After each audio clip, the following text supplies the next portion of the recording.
হাতের মধ্যে একটা ছোট্ট লিগলিগে গাছ, কি গাছ? এটা হচ্ছে গডরেসিয়া।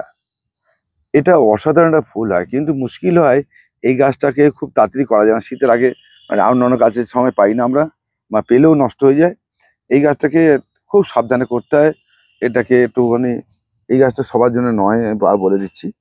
এই গাছটা কিন্তু ছোটবেলায় মরে যায়, কিন্তু গাছটাকে একবার দাঁড় করাতে পারলে অসাধারণ একটা ফুল হয় এই গডরেসিয়া। এটাকে আমরা, এই দেখুন না, ছোট্ট ছোট্ট শেকড় বেরোচ্ছে নিচ থেকে, এই যে ছোট ছোট শেকড় বেরোচ্ছে। এরকম বালির মধ্যে রাখা ছিল, বালির মধ্যে রেখে দেবেন, এরকম বসিয়ে। শেকড় বেরোলে আমরা ছোট্ট 4 ইঞ্চ, এই এরকম, এই যে 50 ml বা 40 ml এর কাপ নেবেন, মানে এটা আমাদের মাটির ভাঁড়। এরকম আমাদের 4 কাপ মাটির ভাঁড় না থাকে, 4 কাপে নেবেন। খুব হালকা একটা মাটি করবেন, যাতে কিছু করার নেই। এরকম করে আস্তে করে বসিয়ে চুপচাপ কোথাও বসিয়ে রেখে দেবেন। কিন্তু খাবার দেবেন না, শুধু আস্তে করে জল স্প্রে করবেন, জল দেবেন। একটুখানি হিউমিক অ্যাসিডের জল দিতে পারেন গোড়ায়।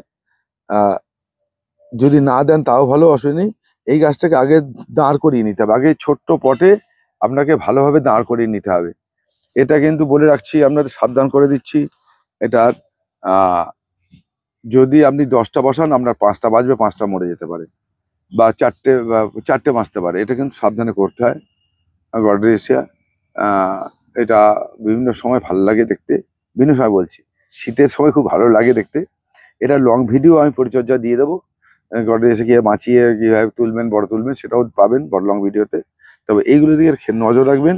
তো এই ধরনের শীতের ফুল আপনারা পেতে পারেন, আমরাও বিক্রি করি। সেটা শুধু না বিক্রি করার জন্য নয়, আপনারা কীভাবে করবেন সেটা বাজার থেকে নাম করে কিনে আনতে পারেন। এই নামগুলো মুখস্থ করে রাখবেন। আপনাদের কাছাকাছি নার্সারি থেকেও আমরা এই ধরনের গাছ সংগ্রহ করে নিতে পারেন, দেখে নেবেন যে সেই গাছটা সে দিচ্ছে কিনা। নমস্কার বন্ধুরা, ভালো থাকবেন।